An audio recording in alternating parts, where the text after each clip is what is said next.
bien avant d'encadrer, on avait la possibilité pour tout collaborateur d'utiliser tous les outils pour faire ce que l'on voulait. Alors j'explique, on pouvait aller sur n'importe quel site, mais qu'on soit manager, qu'on soit collaborateur ou qu'on soit délégué syndical. Ça, c'était vraiment il y a quelques années. À tel point que très innocemment, les collaborateurs arrivaient le matin, on envoie un mail à tout le monde. Alors heureusement, c'était toute la France, mais il y a encore quelques années, ça pouvait être bien plus largement pour envoyer les nouvelles du jour. Alors ça ne va pas. Ce qu'on a fait, c'est qu'on a cherché à encadrer dans le cadre d'un accord de dialogue social, l'utilisation des outils au fur et à mesure des élections. À chaque nouvelle élection professionnelle, on revisitait l'accord précédent pour finalement rattraper la pratique.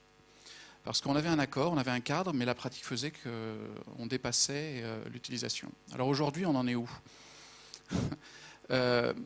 Les délégués syndicaux ou les instances ont évidemment leur possibilité d'utiliser l'intranet avec la présentation de leur revendication, de ce qu'ils sont, de ce qu'ils font, la possibilité pour les collaborateurs de les joindre. Bon, c'est un intranet parmi tant d'autres. Donc vous voyez, il y a aussi, dans notre mode d'utilisation, tout le monde peut utiliser l'ensemble des outils dont nous disposons. Donc l'idée, c'est pas seulement de joindre quelqu'un ou de pouvoir être,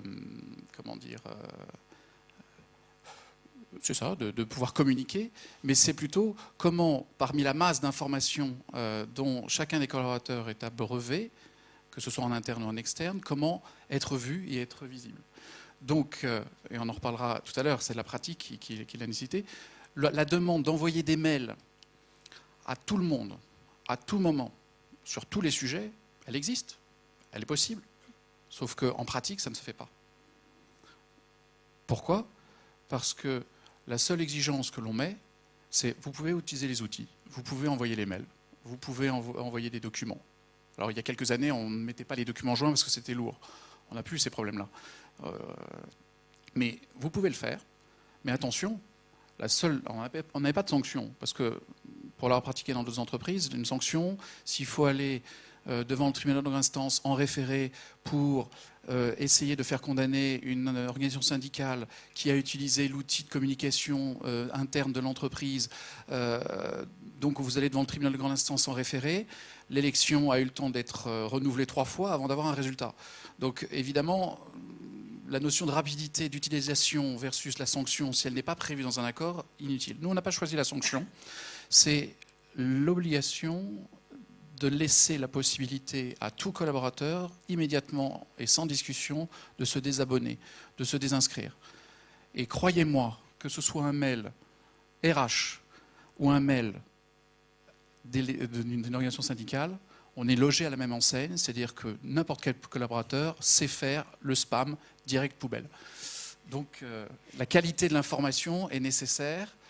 Alors, nous sommes en vote 100% électronique depuis des années. Il y a 0 papier chez nous. Quand on communique avec les organisations syndicales, que ce soit en réunion, 0 papier. Il y a à la rigueur un exemplaire du rapport de l'expert du CE, parce que ça fait joli dans la bibliothèque, mais c'est tout.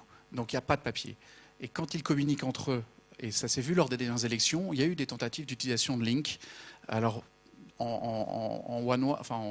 d'un délégué syndical à un autre collaborateur ou à plusieurs collaborateurs. Il y a eu un rejet immédiat des collaborateurs, ce qui fait que ça s'est finalement retourné contre les organisations syndicales parce que c'était perçu comme quelque chose, alors je ne vais pas utiliser le mot intime, mais d'intrusif.